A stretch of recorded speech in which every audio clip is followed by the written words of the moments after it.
महावीर भगवान की जय। बोलिए अनंता अनंत सिद्ध परमेश्वरी भगवानों की जय। बोलिए इस युग के प्रथम आदिनाथ भगवान की जय। बोलिए महावीर भगवान की, नेमिनाथ भगवान की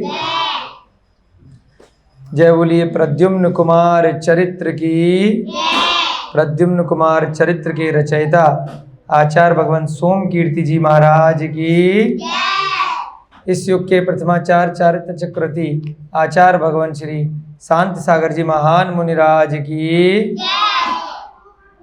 सभी को सादर जय जनेन्द्र, जय दूजड़ंदो। हम सभी लोग भगवान महावीर की दिव्य वाणी से अवतरित यह प्रद्युम्न कुमार चरित्र जो कालांतर में आचार्य सोम कीर्ति जी महाराज द्वारा रचित है, इसका स्वाध्याय प्रतिदिन कर रहे हैं। पिछले कई दिनों से कथा एक रोचक मोड़ की ओर चल चुकी है। आज का स्वाध्याय प्रारंभ करने से पहले प्रतिदिन की भांति हम सभी लोग मिलकर के मंगलाचरण करेंगे, उसके उपरांत कथा को आगे बढ़ाएंगे। सभी लोग हाथ जोड़ लीजिए और मिलकर के मंगलाचरण करेंगे। मंगलम भगवान वीरो मंगलम गौतमो गणी, मंगलम कुंद कुंदाद्यौ जैन धर्मोस्तु मंगलम, सर्वमंगल मांगल्यम सर्वकल्याणकारकम, प्रधानम सर्वधर्माणम जैनम जयतु शासनम, जैनम जयतु शासनम, जैनम जयतु शासनम। सर्वे श्रोतारः सावधानतया शृण्वन्तु। सभी श्रोतागण सावधानी पूर्वक इस ग्रंथ का स्वाध्याय ध्यान से सुनेंगे। सभी लोगों का हार्दिक अभिनंदन, स्वागत है। जो भी लोग यहाँ पर पिछले कई दिनों से इस ग्रंथ को बहुत ही ध्यानपूर्वक सुन रहे हैं और साथ साथ चिंतन भी कर रहे हैं। प्रसंग एक के बाद एक बढ़ते जा रहे हैं, कथाओं में भी आनंद आ रहा है और कथाओं के साथ साथ जितने भी श्रोतागण हैं उन सबको सम्यक ज्ञान की भी प्राप्ति हो रही है। जैसा कि इस ग्रंथ के प्रारंभ में राजा श्रेणिक ने भगवान महावीर से प्रश्न किया था कि उस समय भी पांडवों का जो चरित्र है वो कुछ मिथ्या कारणों से जगत में अन्यत्र रूप से ही प्रचारित प्रसारित हो रहा था। तो सत्य क्या है उसको जानने के लिए यह ग्रंथ भगवान महावीर ने गौतम गणधर, उनके प्रमुख गणधर हैं, उनके समूह शरण में राजगिरी पर्वत से राजा श्रेणिक के लिए सुनाया है। बहुत सारे ऐसे प्रसंग जो वर्तमान में हम लोगों ने इस प्रद्युम्न के बारे में, पांडवों के बारे में, श्री कृष्ण के बारे में अन्य कथाओं के माध्यम से, उपन्यासों के माध्यम से, वर्तमान के साधन टीवी इत्यादि के माध्यम से सुन रखे हैं। उनमें थोड़ा बहुत कालांतर में फेरबदल हो गया है। तो यहाँ पर निर्ग्रंथ मुनि महाराज के माध्यम से जो असत्य वचन, मिथ्या वचन नहीं कहते हैं, सत्य कथा हम लोगों को पढ़ने को, सुनने को मिल रही है।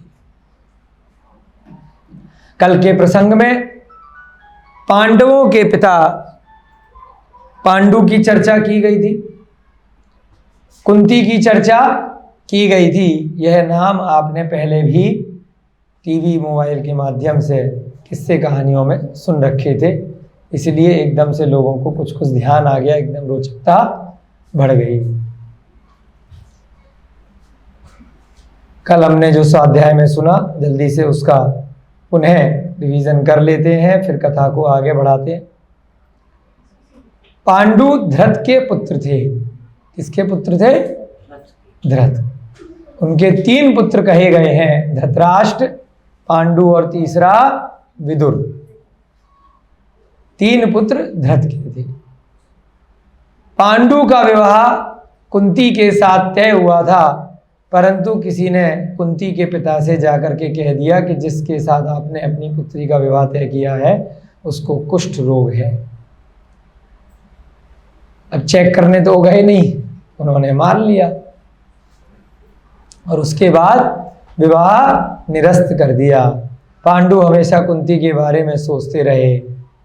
एक दिन वन में ऐसे ही भ्रमण करने के लिए निकल गए। वहां पर एक शैया उन्हें दिखाई दी जिसके बिस्तर थोड़ा सा मसला हुआ था। उसे देख करके उन्हें यह आभास हुआ अवश्य ही किसी पुरुष ने अपनी स्त्री के साथ में यहाँ पर रमण इत्यादि किया है। फिर से उन्हें कुंती की याद आ गई कि मेरा तो विवाह ही नहीं हुआ और जगत में सब लोग अपनी प्रेमिका के साथ विवाह, जो रानी है उसके साथ घूमते हैं, घूमने जाते हैं, मैं अकेला घूमने आया हूँ।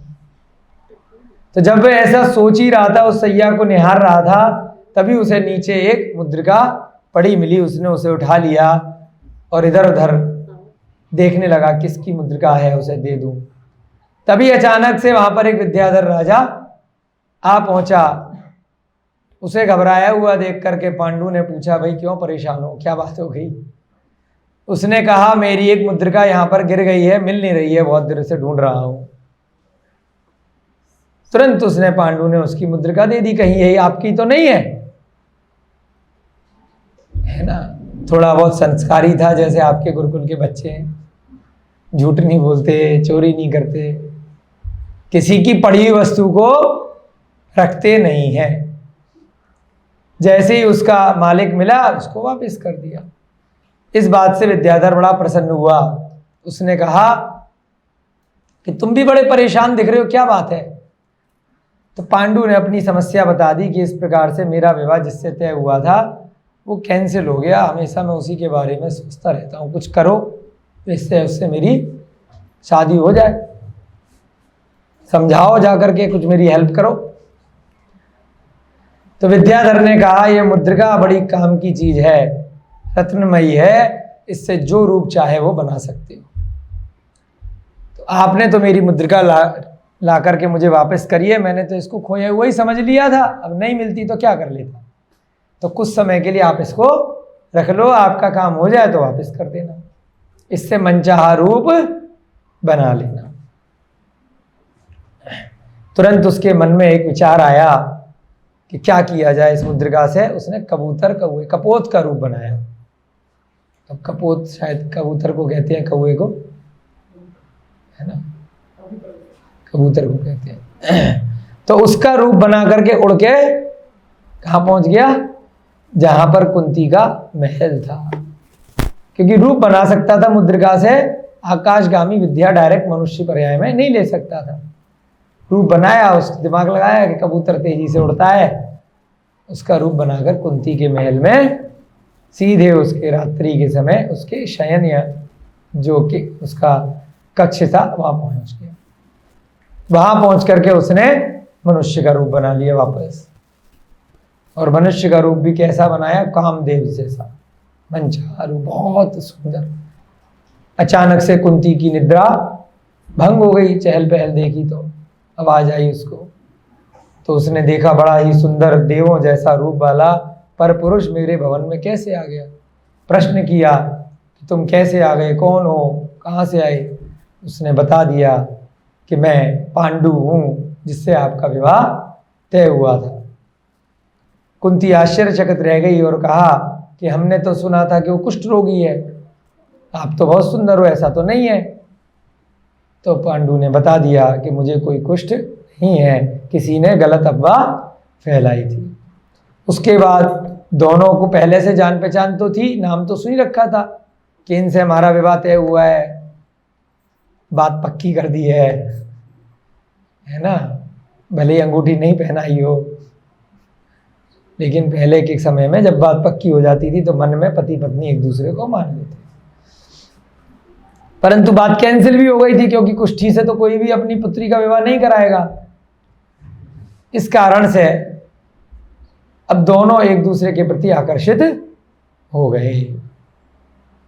उसने कुंती को मना लिया कि हमारा बाद में विवाह हो जाएगा। इस प्रकार से वहां पर वह पांडु 1 सप्ताह तक उसके महल में ही गुप्त रूप से रहा। उन दोनों के बीच संबंध भी हो गया, विवाह से पूर्व ही। होना नहीं चाहिए था धार्मिक होने के नाते, विवाह से पूर्व किसी भी प्रकार का। बड़ा दोष बताया पहले भी आपने देखा, पर पुरुष पर स्त्री के साथ नरक गमन कहा गया है। परंतु उसने ये सोच करके कर लिया दोनों लोगों ने कि भाई कुछ दिनों बाद शादी कर लेंगे। उसके बाद कुंती ने रहस्य बताया कि यदि हमारा गर्भ ठहर गया तो बड़ी दिक्कत आ जाएगी, हमें तो हमारे पिताजी घर से निकाल देंगे, तो जल्दी कुछ कीजिए। पांडु ने उसे अपने एक कड़ा दे दिया कि जब तक विवाह की तैयारियां होंगी, सब चीज होंगी, अगर समय लग गया और उससे पूर्व कुछ ऐसा हुआ तो यहां पर आप ये कड़ा दिखा देना और बता देना कि हमारा ये चिन्ह है हमारे राज्य का।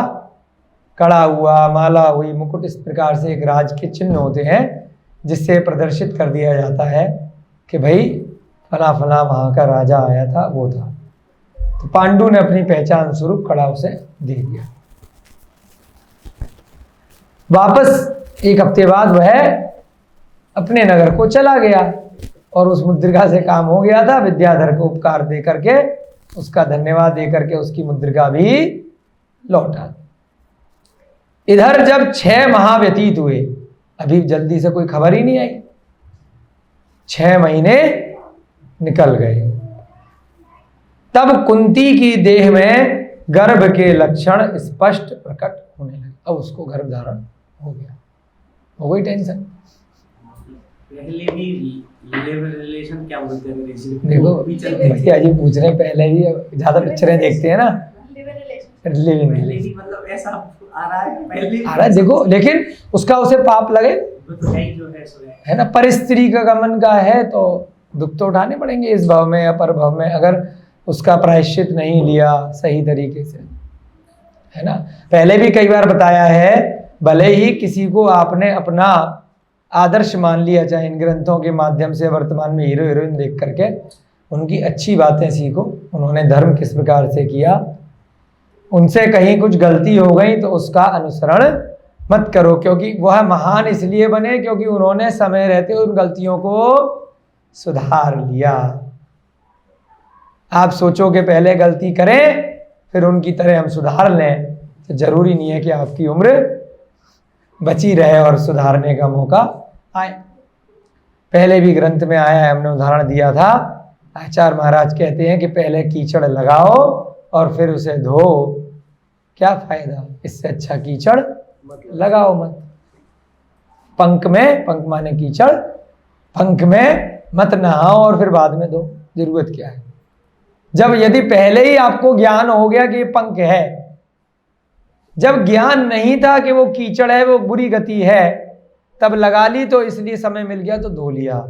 जब आपको ज्ञान हो गया, सम्यक ज्ञान हो गया, शास्त्रों का स्वाध्याय कर लिया, अच्छा गुरुकुल इत्यादि में अध्ययन कर लिया, शास्त्री जी बन गए, उसके बाद अगर गलती करते हो तो उसकी सजा बहुत बुरी है।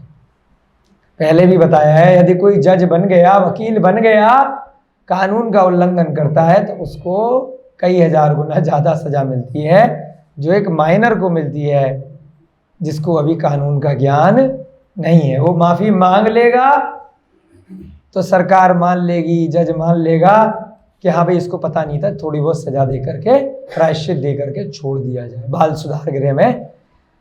अब जब आप खुद ही केस लड़ते हो, खुद ही न्याय देते हो, न्यायाधीश हो, और आपको गलती हो गई तो सजा फांसी की मिलेगी, है ना। ये नहीं मिलेगी आपके भैया को पता नहीं था, शराब के नशे में हो गया, गलती हो गई, माफ कर दो। नहीं, वही तो लोकतंत्र में भी इन्हीं अध्यायों से तो ये कानून बना है कि जिसको ज्यादा ज्ञान है उसको ज्यादा सजा है उसी अपराध के लिए। अब इसके लिए कुछ लोग बड़ा अच्छा सा विकल्प देते हैं, इसीलिए तो हम सोचते हैं कि ज्यादा पढ़े ही नहीं, ज्यादा ज्ञान ही ना लें, ऐसा बोलते हैं लोग। इसीलिए हम स्वाध्याय नहीं करें क्योंकि डर लगेगा, फिर व्रत लेने पड़ जाएंगे क्योंकि हर चीज में दोष दिखाई देगा। पानी भी सीधे सीधे नहीं पी पाएंगे अगर स्वाध्याय कर लिया तो। हर समय लोटा लेकर के, छन्ना लेकर के घूमना पड़ेगा। कितने जीवों की हिंसा अनछने पानी में बताई जिन्होंने स्वाध्याय कर लिया। तो इसलिए वो कहते हैं भैया इतना सा सुन लिया, इतना डर, अब आगे पढ़ ही नहीं रहे, सारा खाना पीना छूट जाएगा, सारे पाप छूट जाएंगे, सारी कषाय छूट जाएंगी। लेकिन ये नहीं देख रहे कि अगर नहीं पढ़ोगे, नहीं सुनोगे तो उसका भी तो फल कितना बुरा है। सजा तो मिलेगी, त्रियंच गति में जाना पड़ेगा, नरक गति में जाना पड़ेगा। अनजाने में भी यदि सम्यक ज्ञान से रहित होकर के मिथ्या ज्ञान से भी जो पाप किए तो मिथ्या दर्शन पे असंख्यात जीव घूम रहे, नहीं घूम रहे। तो इसलिए यदि कोई जीव ऐसा कहता है कि हम इसलिए आपकी बात नहीं सुन रहे, इसलिए मंदिर नहीं जा रहे, इसलिए स्वाध्याय की कक्षा में नहीं बैठ रहे, इसलिए ग्रंथ को रख लिए, पढ़ नहीं रहे कि बाद में फिर हमें डर लगेगा गलती करेंगे तो उनका वह नहीं बोल रहे हैं, उनका मिथ्या दर्शन बोल रहा है, मिथ्यात्व बोल रहा है। अनादि काल से जो आत्मा में संस्कार है मिथ्यात्व के, वह बोल रहे हैं। आचार्य शांति सागर महाराज का जो ग्रंथ है चारित्र चक्रवर्ती पंडित सुमेरु चंद दिवाकर ने, उसमें जगह जगह यही कहा है कि अनादि काल से जो मिथ्यात्व की परिणति इस संसारी जीवों में थी, आचार्य शांति सागर महाराज ने यह बेड़ा उठाया था कि मिथ्यात्व को दूर करेंगे। सबसे बड़ा पाप मिथ्यात्व को ही कहा गया है। इस संसार चक्र में घूमने का जो कारण है, 14 गुण स्थान में सबसे पहला गुण स्थान क्या भैया? मिथ्या दर्शन। जितने भी एक इंद्रिय, 2 इंद्रिय, 3 इंद्रिय, 4 इंद्रिय, 5 इंद्रिय में सम्यक दर्शन के अतिरिक्त जितने भी जीव हैं वो इस संसार में मिथ्यात्व के कारण ही भटक रहे हैं। तो चाहे मनुष्य भी बन गए और सम्यक दर्शन नहीं हुआ तो वह सभी छेड़ाला में भी कहा है ना, अर्धमृत के समान है। अगर सम्यक दर्शन से विरक्त हैं तो यह स्वाध्याय ही आपको सम्यक दर्शन की ओर ले जा सकता है। और सम्यक दर्शन की ओर ले जाने वाला एकमात्र सम्यक ज्ञान है। तो जब तक सम्यक ज्ञान स्वरूपी इन शास्त्रों का अध्ययन नहीं करोगे, नहीं सुनोगे, तो अनादिकाल से चींटी चैंटे मक्खी मच्छर घूम रहे हैं, हम भी घूम रहे थे, फिर घूमोगे। वहां से बाहर निकलना है तो इसका आश्रय लेना ही पड़ेगा। जिनको निमित्त मिल गया है, जो ले रहे हैं अच्छी बात है, जो नहीं ले रहे हैं तो मिथ्यात्व के कारण से नहीं ले रहे हैं। भैया जी का प्रश्न था इसलिए बताया कि भले ही पांडु बाद में महापुरुष बन गए हो, लेकिन उन्होंने अपने गृहस्थ जीवन में कोई गलत कार्य कर लिए, उसका अनुसरण मत करना, कदापि मत करना। क्योंकि आप लोग जो शास्त्र सुनाया जा रहा है, पहले ही कल भी शब्द आया था, भव्य जीवों के लिए सुनाया जा रहा है, अभव्यों के लिए नहीं सुनाया जा रहा। तो भव्य जीव यदि आपके नाम के आगे लग गया, पंडित लग जाते थे, पंडित जी, शास्त्री जी, अभिषेक जी, शास्त्री जी, तो भव्य जीव हो गए आप। उसकी गरिमा को बना के रखना। मुनि महाराज बन गए, व्रत ले लिए, तो भव्य जीव हो गए। तो उसके विपरीत कभी भी कोई भी कार्य भूल से भी मत करना। समझ रहे ना? और लोग जो कर रहे करने दो भैया जी। कभी भी धूम्रपान, शराब, मदिरा, परिग्रह, हिंसा अगर पढ़ लिया तो ये मत सोचना कि बाद में छोड़ देंगे। शास्त्र ज्ञान को आत्मसात करने का यथासंभव प्रयास करना। इसी के लिए आचार्यों ने सीढ़ियां दी है कि जितना संभव नहीं है, नहीं कर सकते, कुछ तो करो। एक इतना सही ले लो कि भाई आज जैसे अष्टमी है, मान लीजिए कि हफ्ते में एक दिन बाहर का नहीं खाएंगे, है ना, एक दिन रात्रि भोजन नहीं करेंगे। जो लोग मांस खाते हैं तो 50 प्रकार के मांस खाते हैं, चलो भैया बकरे का मांस नहीं खाएंगे। हमें एक मित्र मिले बहुत साल पहले कि भाई हाथी का नहीं खाएंगे, ऊंट का नहीं खाएंगे। वो नागालैंड रहते थे, वहां सब खाया जाता था। उनकी जॉब थी BSNL में, बहुत साल तक नागालैंड में। कह रहे हमने एक का भैया इसका नहीं खाएंगे, तो कुछ तो लिया। तो धीरे धीरे करके वो बाद में जब यहाँ इंदिरापुरम में रहता था, वो पूरा शाकाहारी बन गया, हमारे वीगन प्रोग्राम में आने लग गया। एक ही नियम से कि पहले हमने कम से कम एक चीज का छोड़ा था, नागालैंड में सब चीजें खाते थे। तो धीरे धीरे करके छोटे छोटे नियम, हाथी से वो कुत्ते पे आया, कुत्ते सब खाते हैं वहां पर। यहाँ तो कुत्ता कभी सुना नहीं होगा, खाते होंगे। वहां कुत्ता बिल्ली पकड़ पकड़ के जंगली जानवर नागालैंड में सब खाते, हमारे देश का हिस्सा है ना। सरकार ने भी छूट दे रखी है, गाय भी खाते हैं। तो एक से धीरे धीरे उसकी इच्छा आगे बढ़ी कि कुछ नहीं रखा है, तो धीरे धीरे हो सकता है वो नियम ले ले आगे चल के। तो कहने का तात्पर्य यह है कि पांडु ने यदि कुंती ने किसी कारण से गलत कार्य कर लिया, अपने को ज्ञान पहले ही मिल गया ना। तो ये मत सोचो कि बचपन में पिताजी ने ग्रंथ पढ़ा दिए तो बड़ा पाप कर दिया। अभी आज प्रातःकाल हम एक ग्रंथ पढ़ रहे थे, हमारे गुरुजी हैं डॉक्टर अनेकांत जैन, जिन्होंने हमें पढ़ाया है। तो उनका रचित ग्रंथ है प्रमेय कमल मार्तंड सार, न्याय का बहुत महत्वपूर्ण ग्रंथ है, जैन न्याय के ऊपर।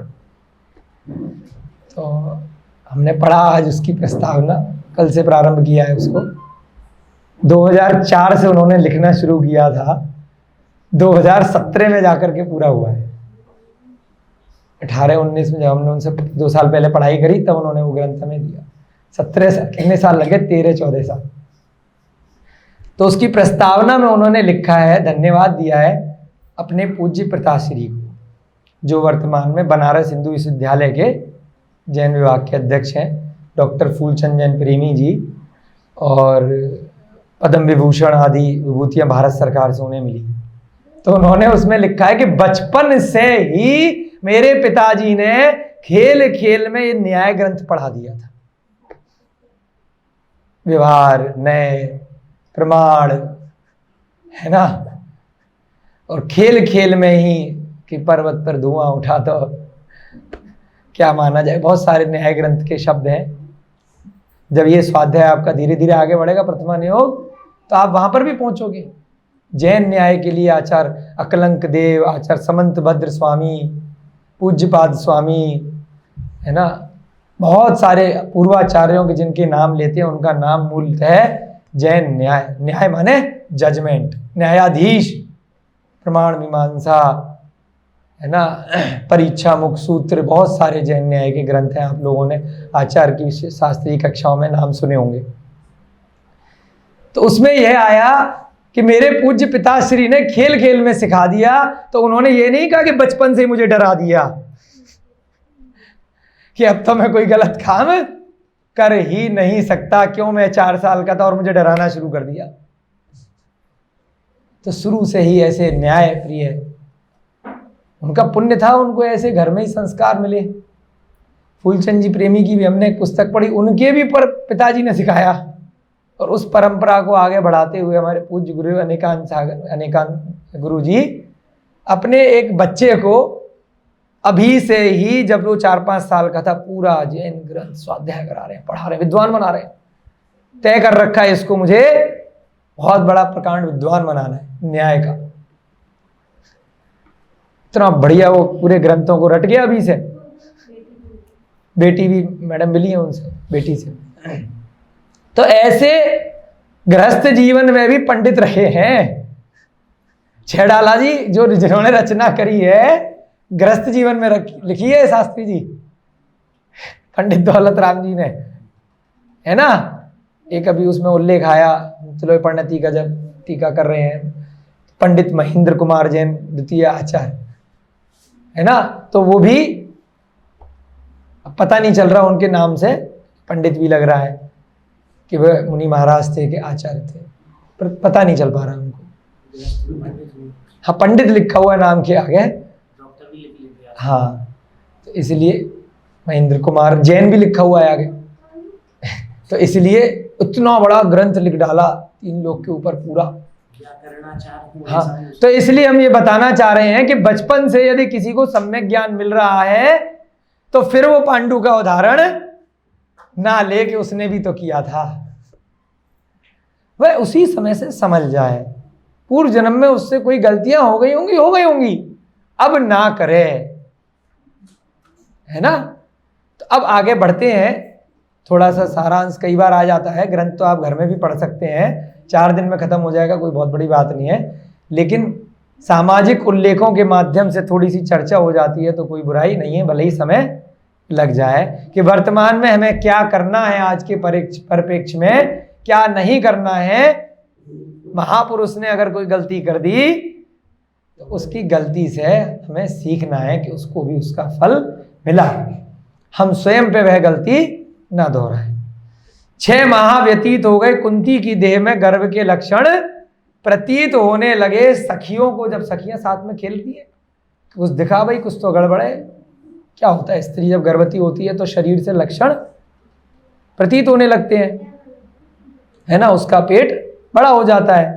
तो ये सारा वृतांत सखियों ने जाकर के उसकी माता से कह दिया, कुंती की माँ को चुगली कर दी कि कुछ, क्योंकि क्या होता है, राजा महाराजाओं के यहाँ इतने सारे सेवक होते हैं तो जरूरी नहीं है राजा डेली आकर के चेक करे, बातचीत करे, इंटरव्यू ले, डांटे, फटकारे, पढ़ाए, ऐसा नहीं हो पाता, अपने राजकाज में इतना बिजी रहते हैं बड़े लोग। यह संवाद राजा तक भी पहुंच गया, माता से बताया, माता ने कहा भाई ऐसे ऐसे हो गया, राजा तक भी खबर पहुंच गई। उसने लज्जित होकर अपनी रानी से कहा, अब राजा अपनी बेटी को तो डांटेगा नहीं, किसको डांट लगाएगा, अपनी रानी की क्लास लगा दी। ऐसी होता है ना, बेटा गलती करता है, पिताजी नौकरी से या व्यापार से आते हैं तो पिताजी किसको डांटते हैं, बेटे को तो डांटे, तेरी वजह से हुआ है, तेरे अंदर इसको दिया था, तू कहां थी इतने दिन। तो पिताजी क्या कर रहे हैं, माताजी को डांट रहे हैं, तुम जा करके उससे पूछो, मैं तो नहीं जा सकता वैसी बात पूछने के लिए, अपनी पिता की गरिमा होती है ना, तुम जाकर के उससे पूछो कि किस दुष्ट से उसने यह गर्भ धारण करवाया है, कौन दुष्ट पापी है, ऐसा कैसे हो गया, है ना। रानी ने कुंती से जिज्ञासा करी, तब उसने बतलाया, हे माता तुम चिंता मत करो, यहां पांडु स्वयं आए थे एवं उन्होंने मेरे साथ सहवास किया था। अब कालांतर में टीवी इत्यादि के माध्यम से क्या कथा बना दी कि सूर्य ने किया था, सूर्य पुत्र बना दिया। हाँ, अंदाजा लग गया होगा आपको, थोड़ा थोड़ा कहानियों के माध्यम से। तो ऐसा कभी भी नहीं होता कि देवता, शुरू में भी आया था जब प्रश्न पूछा था राजा श्रेणिक ने, हो सकता है आप भूल गए हो, कि भाई सूर्य से बच्चा पैदा हो गया, जल से पैदा हो गया, हवा से पैदा हो गया, देव इत्यादि होते हैं, वो बात सत्य है, परंतु कभी भी देव मनुष्य के साथ सहवास नहीं करते, चाहे भूत हो, चाहे प्रेत हो, कुछ भी हो, दैत्य भी हो, उनका वैक्रियक शरीर है, वो रूप बना सकते हैं, कुछ भी आपके जैसी शक्ल बना सकते हैं, पर्वत का, पहाड़ का, नदी का, कीड़े मकोड़े का, कबूतर का, कुछ भी रूप बना सकते हैं, परंतु ऐसा कार्य देव पर्याय में नहीं करते।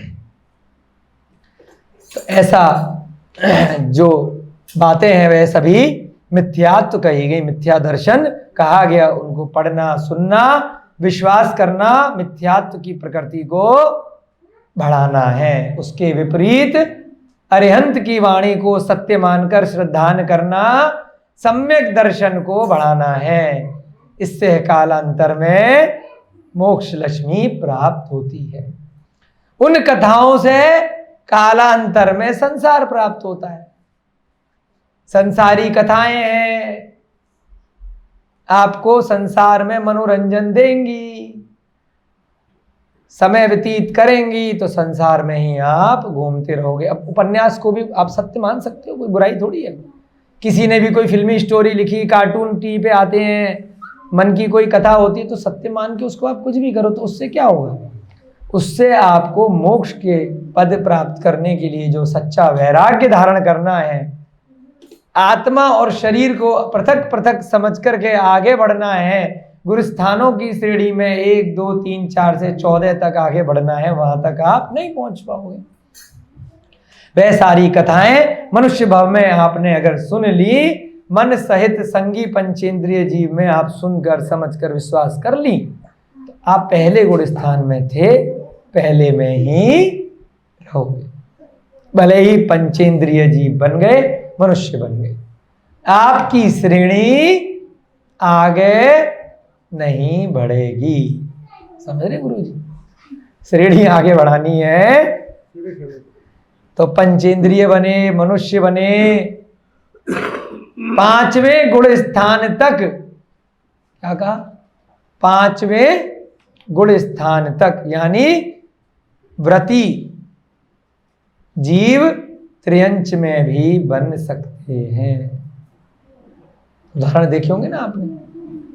त्रियंच गति में भी जाति स्मरण होने के कारण, चाहे हाथी की पर्याय में हो, चाहे सिंह की पर्याय में हो, चाहे सर्प की पर्याय में हो, महावीर भगवान को हुआ था ना, पार्श्वनाथ भगवान को हुआ था ना, किसी ने हाथी की पर्याय में लिया, मुर्गे की पर्याय में राजा यशोधर का आया। त्रियंच गति में भी आप 5वें गुण स्थान तक पहुंच सकते हैं। संयमा संयम, याद है ना आप? वहां तक आप त्रियंच की पर्याय में भी जा सकते हैं। जटायु को भी हुआ था, पद्म पुराण में उल्लेख है, सीधे देव पर्याय में गया। बहुत बार बैलों को, गायों को व्रत ले लेते हैं उसी पर्याय में। किसी के द्वारा ड़मोकार मन सुनाया गया, सुनाया था ना सर्प को पार्श्वनाथ भगवान ने, मेढक का आया। बहुत सारे उदाहरण आते हैं, तो आप आगे बढ़ सकते हैं, अन्यथा नहीं बढ़ सकते। अब क्या हुआ? रानी ने कुंती से जाकर के पूछा, भाई किसके साथ किया है, क्या बात है, क्या घटना है? तो कुंती ने बताया कि पांडु आया था, उसका यह बच्चा है, किसी दुष्ट के साथ, बाहरी पुरुष नहीं है, उससे तो आपने हमारा विवाह तय कराया था। तो यहां पर यह उल्लेख था कि किसी प्रकार से सूर्य आदि के साथ में कुंती ने सहवास नहीं किया था। सूर्य तो विमान है, उस विमान के देव होते हैं, पहले भी आपको बताया है। 16 हजार देव सिंह के रूप में, उनका वक्रिया से रूप होता है। वृषभ, सिंह, हाथी, घोड़े, इस प्रकार से 16 हजार देव सिंह के रूप में, इत्यादि रूपों में सूर्य के होते हैं, जो सूर्य के विमान को सुमेरु पर्वत की परिक्रमा कराते हैं, उसके नीचे लगे रहते हैं। उनके महल इत्यादि अंदर सूर्य के विमान पे होते हैं। सूर्य के विमान पर अरिहंत भगवानों के चैत्यालय होते हैं, अकृत्रिम चैत्यालय। सुबह जल चढ़ाते हैं ना सूर्य को, तो किनको जल चढ़ाते हैं? भावों से। उन पर जो अकृत्रिम चैत्यालय है, वहां अरिहंत भगवानों की प्रतिमाएं हैं, बहुत ही विशाल रत्नमयी, उनको जल चढ़ाया जाता है। कालांतर में बना दिया, सूर्य को जल चढ़ा रहे हैं। जल किसको चढ़ा रहे हैं? अभिषेक कर रहे हैं उनका। किनका? जो वहां पर अकृत्रिम चैत्यालय है। सूर्य का विमान कैसा होता है? आपने तो पढ़ा है, बताओ कैसा होता है? गोल दिख रहा है, कैसा होता है? हाँ भैया जी, कैसा होता है? आप तो पढ़े लिखे हो, कुछ तो बताओ। है ये दीजिए बर्तन, आप वो आगे वाला। हाँ बिल्कुल ठीक। सूर्य का विमान ऐसा कटोरी के समान होता है। कैसा होता है? कटोरी। ये ऊपर कटोरी लग रही है, नीचे से हमें दिखाई देता है गोल। ठीक है ना? ऊपर से प्लेन होता है, ठीक है, नीचे से हम लोग उसको देखते हैं। ऊपर यहां पर अकृत्रिम चैत्यालय हैं, देवों के भवन हैं, बहुत विशाल उनके रमणीय उद्यान हैं। नीचे से सूर्य की किरणें आती हैं। इस पर आधा कटा हुआ नींबू, आधा कटा हुआ संतरा, कुछ भी मान लीजिए, या कटोरी आदि। इस प्रकार से सूर्य और चंद्र के विमान होते हैं। उन दोनों का व्यास 1 योजन से कुछ कम होता है, दोनों का। चंद्र का विमान सूर्य के विमान से साइज में बड़ा होता है, सूर्य का विमान छोटा होता है थोड़ा सा। परंतु चंद्रमा हमसे दूर है, सूर्य हमारे नजदीक है, इसलिए सूर्य का विमान हमें बड़ा प्रतीत होता है, चंद्रमा बहुत दूर है। पहले भी आपको बताया है ना, 880 योजन पे सूर्य है, 900 योजन पे आगे जाकर के 800 योजन पे सूर्य, 880 योजन पे चंद्रमा है। 790 योजन से तारे इत्यादि प्रारंभ हो जाते हैं। तो इस प्रकार से सूर्य और चंद्रमा के विमान होते हैं, उनके देव होते हैं, परंतु वह यहाँ पर मनुष्य लोक में आकर के इस प्रकार से बच्चे पैदा नहीं करते। ये उल्लेख अन्य दर्शनों में कहीं ना कहीं कहानियों किस्सों में आया है, पौराणिक ग्रंथों में यही प्रमाण है, उसके अनुसार यहाँ पर हम पढ़ा रहे हैं। साक्षी स्वरूप उनका यह कड़ा मैं प्रस्तुत कर देती हूं। कुंती ने माता को वह कड़ा दिखा दिया जिस पर के पांडु का चिन्ह था। रानी उस कड़े को लेकर के राजा के समीप गई। रानी ने कड़ा दिखाया राजा से कि भाई दुष्ट ने नहीं किया, जिससे आपने विवाह तय किया था उससे किया है। समस्त वृतांत जानकर राजा मौन रह गए, टेंशन में आ गए। अरे अब क्या करें, अब इतनी जल्दी तुरंत अगर विवाह के लिए निमंत्रण इत्यादि भेजेंगे, पता नहीं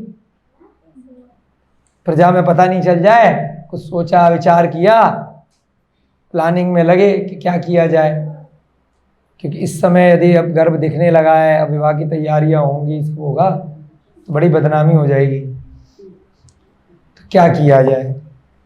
तो अब जो है कुछ दिन तक मौन रहना ही उन्होंने उचित समझा। जब गर्भ पूर्ण हुआ तो कुंती के एक पुत्र उत्पन्न हुआ। अभी शादी नहीं करवाई है ना, वहीं पर ही उसको गुप्त रूप से रखा गया कुंती को, और बिना किसी को बताए पुत्र उत्पन्न हो गया। किंतु लोक लाजवश कलंक के भय से, अब प्रजा में एक थूथू हो जाएगी, हम तो इसकी सजा देते हैं, राजा हैं, न्यायाधीश हैं, कोई परस्त्री करता है, कुछ भी ऐसा होता है तो हम तो उसको जेल कर देते हैं, और यहाँ तो अपनी पुत्री ने ही गलत काम कर दिया, तो क्या किया जाए, कहीं तो वो कंप्रोमाइज करेगा, पुत्री का मोह है। तो क्या किया, लोक लाज के भय से कलंक ना लग जाए तो उसे एक युक्ति सूझी। उसने एक मंजूषा मंगाई। क्या? पेटी को मंजूषा कहते हैं। एक पेटी मंजूषा मंगाई और उसमें उस पुत्र को रखकर नदी में प्रवाहित कर दिया। उसमें क्या रखा, एक पत्र लिख दिया, उसको पूरा सजा दिया कि यह कोई युवराज है ना, ऐसा ही कुछ नहीं है। और क्या सोच करके करते हैं, कभी राजा महाराजा ऐसी घटना करते हैं कि भाई अपने पुण्य से ये जहां भी जाएगा खुश रहेगा, है ना, अन्यथा देखी जाएगी। अभी तो अपनी लज्जा बचानी है ना, नहीं तो हम राजा में राजपद पे किसी को, पब्लिक को मुंह दिखाने लायक नहीं रहेंगे।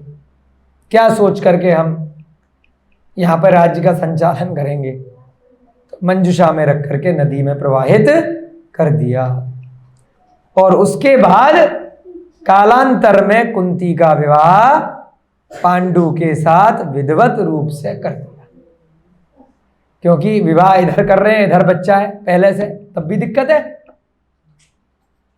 कि भाई ये तो पहले से कहां से आ गया। फिर वो कहानी करनी पड़ेगी कि कौन सा गर्भ था, मूल गर्भ था, जैसे काल समर और कनकमाला ने करी थी ना प्रद्युम्न के लिए। फिर कोई कहानी रचनी पड़ेगी। ये कहानी रचने का कुछ किसी मंत्री ने उसको नहीं सुझाया होगा कि ये भी एक तीसरा उपाय है, शादी बच्चा हो जाए उसके बाद शादी कर देना, कुछ समय सुभा के रख लेना और बाद में अनाउंस कर देना ट्विंस हो गए। कभी दूसरा बच्चा, ऐसी युक्ति नहीं दी होगी किसी ने। तो उसको क्या युक्ति समझ में आई उस समय के अनुरूप कि नदी में बहा दो, टेंशन फ्री, और बाद में शादी कर देते हैं दोनों की, नहीं तो बाद में परेशान करेंगे।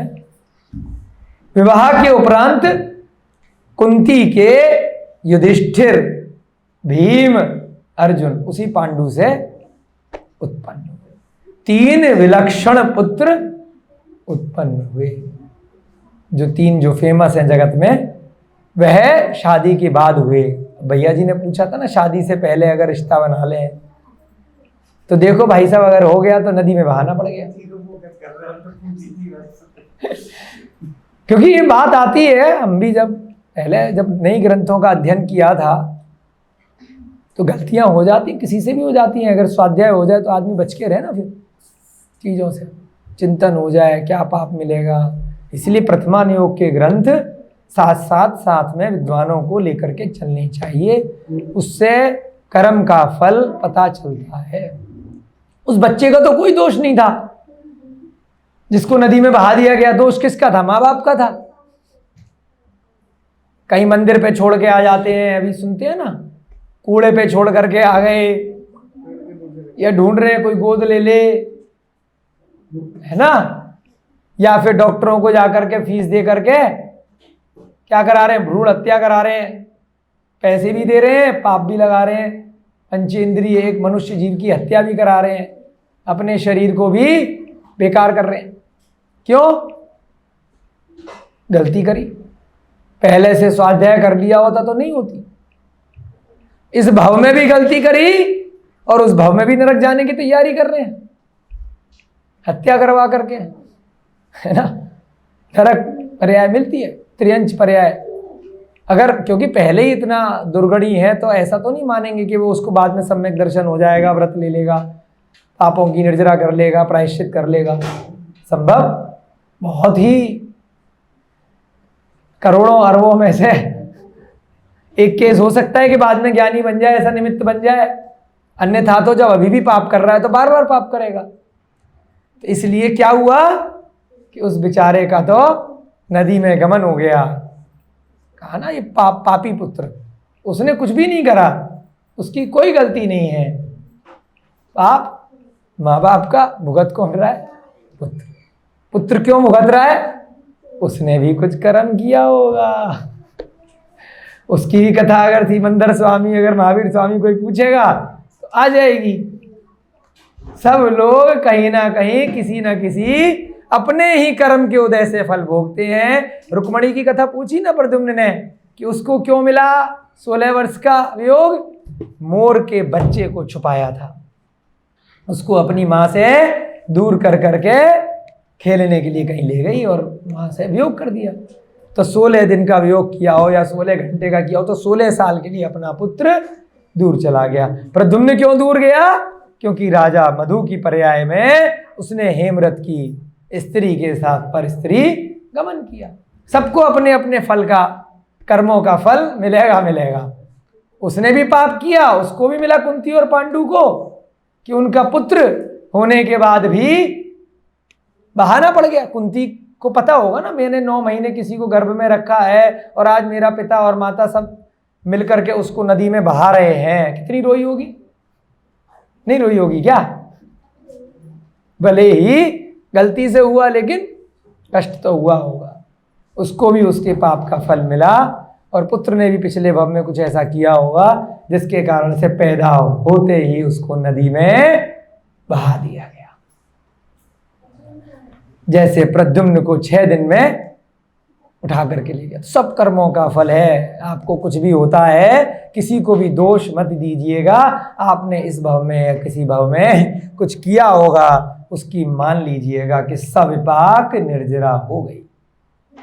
सविपाक माने फल दे करके निर्जरा हो गई। अब उसमें कषाय मत कीजिएगा, दुख मत मानिएगा, समता परिणामों के साथ उस दुख को सहन कर लीजिएगा, उस विपत्ति को सहन कर लीजिएगा। कौमार्य अवस्था में जो पुत्र उत्पन्न हुआ था, कौमार्य यानी कि विवाह से पूर्व, उसका नाम कर्ण पड़ा। क्या नाम पड़ा? कर्ण। कान से नहीं निकला सूरज के, कर्ण उसका नाम पड़ा। किसी का भी नाम कुछ भी रख सकते हैं।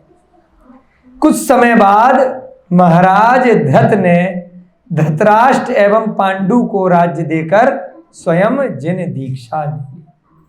जो धृत महाराज थे, 3 पुत्र बताए थे, धृतराष्ट्र, पांडु और विदुर। तो अपने पुत्रों को राज्य दे दिया, भैया तुम संभालो, हम जा रहे जंगल में। दिगंबर मुनि बन गए। कौन बन गए? महाराज धृत। कितना अच्छे अच्छे उदाहरण आते हैं ना। ये उदाहरण जो मुख्य उदाहरण है ना, ये फिल्मों से, कहानियों से हटा दिए जाते हैं। खाली युद्ध, स्त्री चर्चा, श्रृंगार रस, है ना, बाल्य कला, इसको मारा उसको किया, हास्य रस, वो सब डाल दिया जाता है थोड़े बहुत फेरबदल के साथ।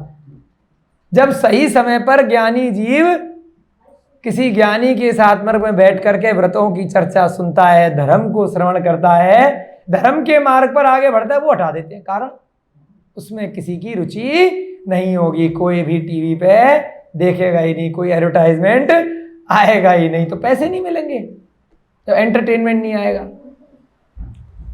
न्यूज चैनलों पे पूरे दिन क्या दिखाया जाता है? सत्य कथाएं नहीं दिखाई जाती, एंटरटेनमेंट दिखाया जाता है। कौन मर गया, किसमें आनंद आएगा ना देखने वाले को, कितने मरे, है ना, वही आप देखेंगे, वही सुनेंगे, वही अखबार में पढ़ेंगे। अखबार में वो खबर कभी नहीं डाली जाएगी जिससे धर्म मिले किसी को, क्योंकि कोई पढ़ेगा ही नहीं, इश्तिहार ही नहीं आएगा, तो उसका अखबार कैसे चलेगा? पढ़ेगा कौन? एंटरटेनमेंट। क्या खाने को है, हीरो हीरोइन ने क्या करा, उनकी क्या रुचि है, किसके साथ भाग गई, किसके साथ क्या टाइम पास चल रहा है, उसी में रुचि रहती है ना। तो जब पढ़ने वाले की रुचि अधिकांशतः उसी में होगी, तो बेचने वाला वही माल तो बेचेगा, जो खरीदने वाला खरीदेगा, इसमें उनका कोई दोष नहीं है। यह जो ग्रंथ है, इनको रत्न बोला, रत्न त्रय स्वरूपी है जिनवाणी, अनमोल है, सभी के हाथ में पड़ गया तो कीमत कौन लगाएगा? कोहिनूर के समान है ये जो ग्रंथ है। कोहिनूर की पहचान आम जौहरी नहीं कर सकता है, ना उसे खरीद सकता है, ना बेच सकता है, ना पहचान कर सकता है। इसीलिए सम्यक दर्शन को कोहिनूर बोला है।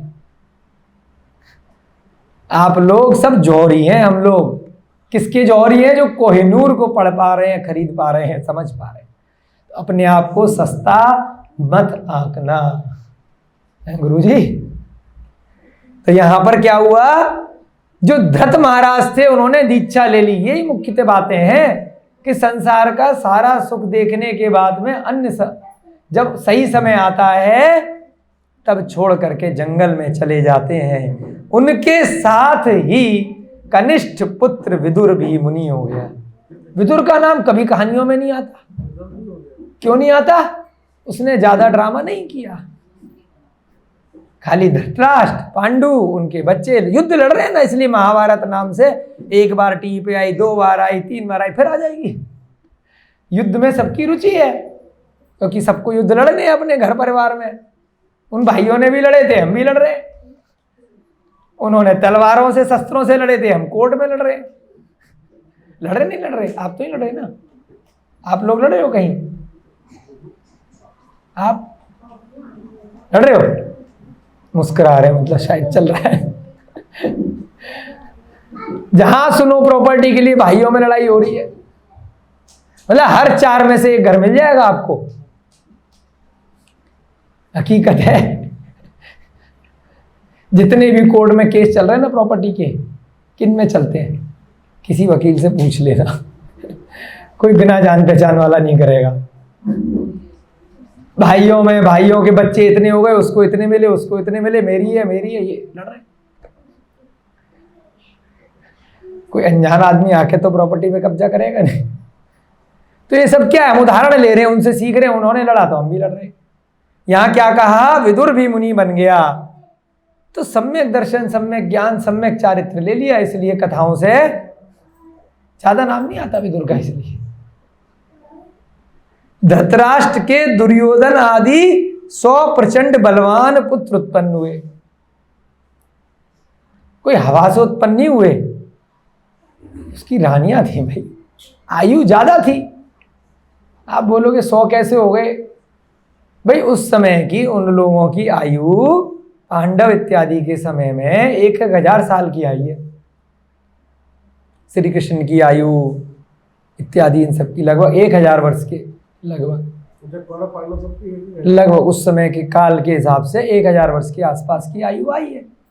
भगवान राम उनसे पूर्व के थे, उनकी आयु 18,000 वर्ष के आसपास आई है। लक्ष्मण राम इत्यादि की 18,000 साल की आयु थी। तो इन्होंने बहुत सारे विवाह कर लिए। अब वर्तमान में आयु आप लोगों की कम हो गई, हम लोगों की कम हो गई, तो हम थोड़ी ना कंपटीशन करेंगे कि उनकी 32,000 रानियां थी, श्री कृष्ण की 16,000 थी, उनकी जो है 96,000 थी, भरत चक्रवर्ती की। करो 96,000 ले आओ, आयु भी तो होनी चाहिए।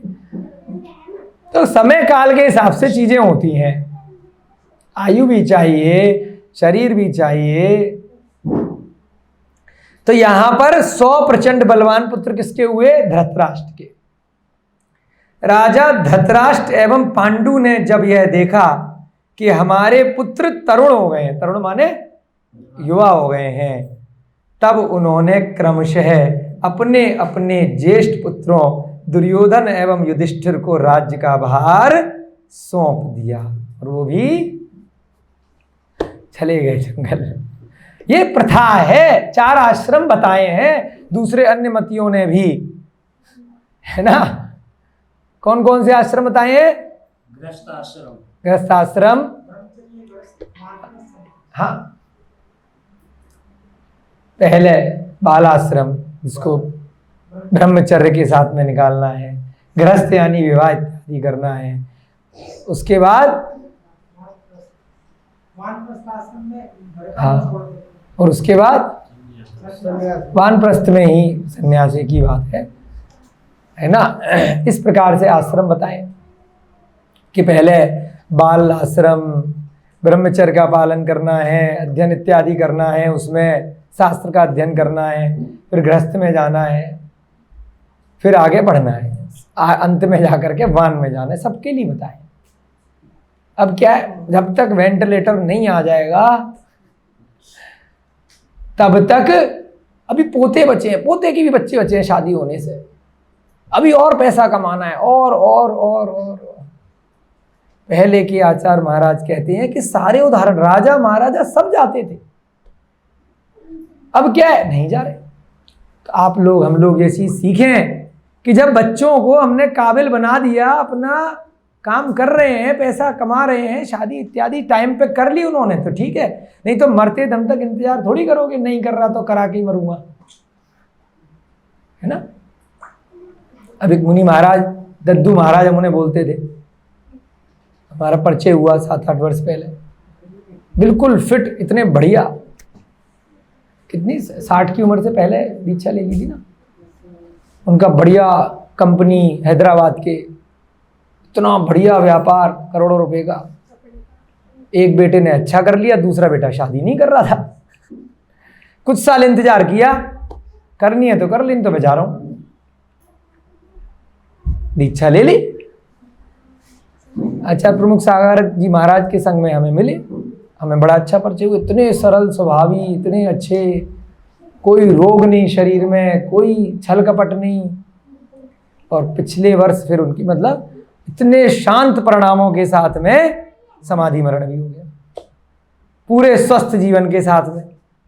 धर्मस्थल से 3 साल पहले क्षुल्लक दीक्षा हुई, पिछले वर्ष मंदसौर के पास में झाड़चा कौन सी जगह थी, जावरा में मुनि दीक्षा हुई। हम लोगों को बुलाया था बट कोरोना के कारण हम नहीं जा पाए। बहुत वात्सल्य था उनका हमारे साथ। फिर सुनने में आया समाधि मरण, शांत प्रणामों के साथ जाप इत्यादि लगाया, सुबह का पूरी वैयावृत्ति करी, 4 बजे उठ करके महाराज जी की सब काम करे, इंतजार करते रहते बेटे की शादी का, तो अपना कल्याण कर पाते क्या? करोड़ों का व्यापार छोड़ करके ज्यादा टेंशन नहीं ली उन्होंने। आप वीडियो देखिएगा, गोवा में हमारे साथ स्कूटर पे घूम रहे हैं, वीडियो डली हुई है यूट्यूब पे। हाँ, ऐसी धोती दुपट्टे में गोवा के प्राचीन मंदिरों के दर्शन करे थे। 4-5 दिन रिसर्च करी थी हम लोग उनके साथ, पूरे जंगलों में जा जाके बहुत प्राचीन अवशेष ढूंढे थे 4-5 साल पहले। उसके बाद उनकी दीक्षा हो गई। हाँ, दद्दू महाराज बोलते थे, हम उनको नाम याद नहीं है हमें, दद्दू दादा बोलते। हाँ, वही धोती दुपट्टा वाले, इतने शांत परिणामी। तो इंतजार मत करना कि और पैसा कमाना है और पैसा कमाना है, कब घड़ी रुक जाए कुछ नहीं पता। स्वस्थ थे, आयुर्वेदाचार्य थे, लोगों को आयुर्वेद की औषधियां बताते रहते थे खूब। कोरोना के समय हमें बताया कि कलौंजी का तेल बता करके उससे ऐसे ऐसे इलाज करवाना, किसी को हो जाए तो। इतने ज्ञानी लोगों को ठीक करा, लेकिन स्वस्थ शरीर, उनको कष्ट के साथ मरण नहीं होना था, रोगों के साथ। धर्म का प्रभाव था, आयु पूरी होने वाली थी, अच्छे से सब सामायिक इत्यादि सब करके बहुत ध्यान अवस्था में चले गए प्रातः काल में, बहुत अच्छे परिणामों के साथ। तो इसलिए यहाँ पर प्रसंग आया है कि ना तो धृत ने इंतजार किया, ना धृतराष्ट्र और पांडु ने इंतजार किया। जब बच्चे हो गए भैया जा रहे, संभालो तुम, कब तक तुम्हारे पीछे लगे रहेंगे। तो ऐसा ही हम लोग यहाँ पर इस ग्रंथ के माध्यम से हम स्वयं भी प्रेरणा प्राप्त करना चाहते हैं, अपने स्वयं के लिए भी और आप लोगों के लिए भी, कि जब सही समय आ जाए तो धर्म के मार्ग पर आगे अनुसरण कर लेना, किसी का इंतजार मत करना। किंतु दुर्योधन ने, अब जब वो लोग चले गए बच्चों को देकर के, बच्चा कपटी निकल गया, तो इसमें राजा का कोई दोष नहीं है। दुर्योधन ने अपने छल कपट से पांडवों का राज्य हस्तगत कर दिया एवं अब स्वयं महाराज बन बैठा है। ये कौन कथा सुना रहा है? कथा कहाँ पे चल रही है? नारद मुनि प्रद्युम्न को लेकर के विमान से आ रहे हैं, नीचे चतुरंगणी सेना दिखाई दे रही है। प्रद्युम्न ने पूछा है इतनी भीड़ कैसी है? तो इसलिए वो कथा नारद मुनि ऊपर से सुना रहे हैं, जो उन्होंने अभी कहीं से सुनी होगी या कहीं समोसरण में सुनी होगी, किसी अवधि ज्ञानी से सुनी होगी। ऐसे ऐसे ये बच्चा हुआ था, वो सारी कथा हुई थी, और अब जो है ये भीड़ है, ये कौन सी भीड़ है? दुर्योधन अब जो है वहां पे हस्तिनापुर का राजा बन करके बैठ गया है, पांडवों को उसने भगा दिया है आग लगा करके। वो सारी कथा यहाँ पर, क्योंकि प्रद्युम्न कुमार चरित्र यहाँ पर मुख्य है, गौड़ क्या है? जो अन्य कथाएं हैं। अब पूछेंगे राजा श्रेणी कि मेरे को कर्ण की कथा सुननी है, तो एक अलग ग्रंथ बन जाएगा। पूछेंगे मुझे पांडवों की कथा सुननी है कि भाई दुर्योधन ने क्यों निकाला, फिर वो अलग ग्रंथ बन जाएगा, पांडव पुराण। अभी आपने तत्वार्थ सूत्र में पढ़ा था ना, मुख्य और गौड़ के रूप में 2 वस्तु होती हैं। अभी मुख्य क्या चल रहा है? प्रद्युम्न की बात चल रही है। थोड़ा सा हिंट कर दिया कि भाई ऐसे ऐसे पांडवों को उसने निकाल दिया है, दुर्योधन वहां पे बैठा है।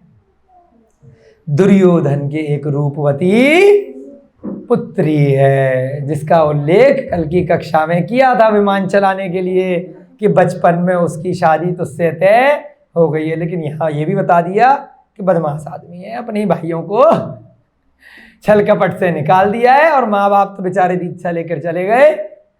अब जो है दुर्योधन ने उनको सीधे सच्चे लोगों को भगा दिया है।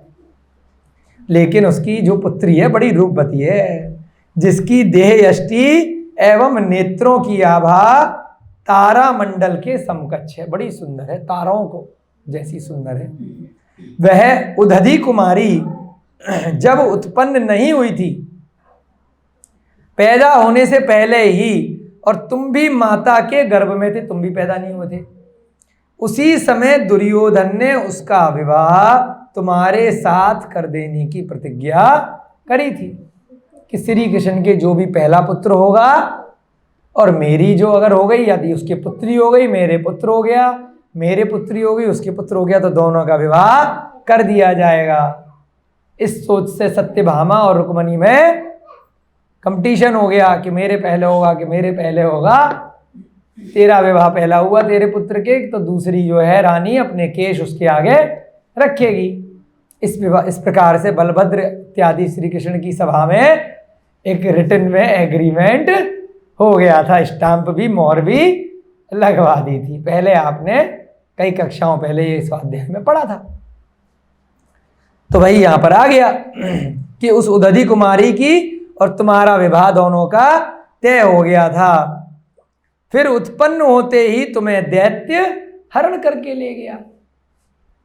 जब तुम्हारा अनुसंधान नहीं लगा, यानी खोजबीन नहीं हुई, नहीं मिले, तब उदधि कुमारी के पिता ने तुम्हारे अनुज के साथ में उसका विवाह करना निश्चित कर दिया है। मैं कह रहा था ना जल्दी चलो, अब तुम पहुंचे नहीं, टाइम निकल गया है। देखो 16 साल में ही शादी ब्याह तय कर देते थे पहले, जबकि हजारों वर्षों की आयु होती थी। समझ रहे हो? अब क्या हो रहा है, और बढ़ाओ उम्र, सरकार भी और बढ़ाओ। अब परेशानियां आ रही है ना, जो शरीर की अवस्था हो जाती है, एक आयु होती है उसकी, तो अब इसलिए गलत काम होते हैं। सही समय पर विवाह इत्यादि पहले हो जाते थे, अब भी अगर हो जाए, पढ़ाई करनी है, नौकरी करनी है, पैसा कमाना है, घर चलाना है, अरे बाद में ही पढ़ सकते हो।